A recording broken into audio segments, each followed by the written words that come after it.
This program directly addresses those that are going to be experiencing fast growth and don't have a lot of time to bump their way along to success. The number one thing I noticed with Higher Echelon coming in was that they were not trying to fit precision into one of their pre-canned mold. This was not something that we had to just figure out how to adopt from a book. We went from 5 employees to 375 employees. And so what you saw was a lot of managing teams, including myself, not being equipped to handle the new problem.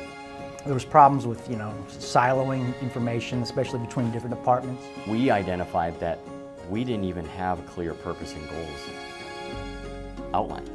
To help improve their team's ability to adapt, increase motivation and engagement, and strengthen the organizational culture and leadership, Precision Diagnostics called in Higher Echelon. Higher Echelon began their process with a needs assessment that included interviews, focus groups, and surveys to identify challenges unique to Precision Diagnostics. This was a real case, this is a real scenario, here's a real interaction, and these are the tools that we can put into play to really affect change. The science and the content of organizational psychology and the research and the case studies, it's all floating around in the ether. That's not the secret sauce. It's the art of that delivery.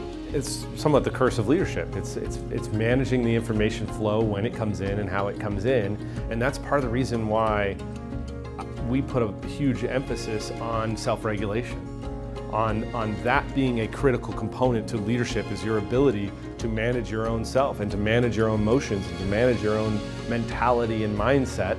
The first hurdle that you've got to overcome is not putting somebody into, well, that's just who he is, or that's just how he is, or that's just where we're stuck at. So the first hurdle actually starts internally. After Higher Echelon completed the needs assessment, they provided recommendations for leaders to achieve some quick wins and laid out a roadmap for long-term solutions. For example, Higher Echelon recommended Monday morning interdepartmental huddles, monthly town halls, a revised organizational structure, and leadership development workshops.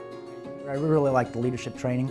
I think that was super helpful. We brought it in as a whole team, and once we made it a team effort, and now it's, hey, I gotta get this done because these guys are waiting for it.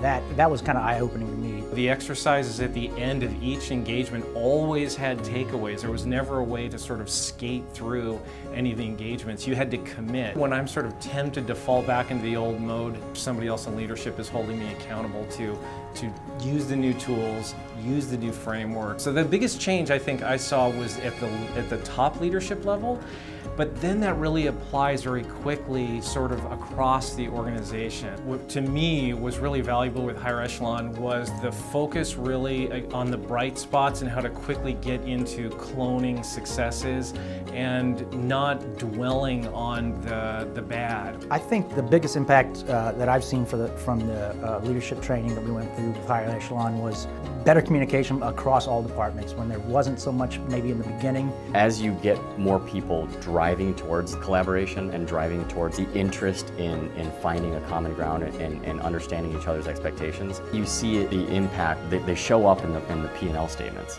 What I see most is that those that have been directly in this Higher Echelon program are highly motivated to be winners. Higher Echelon has absolutely exceeded all of our expectations.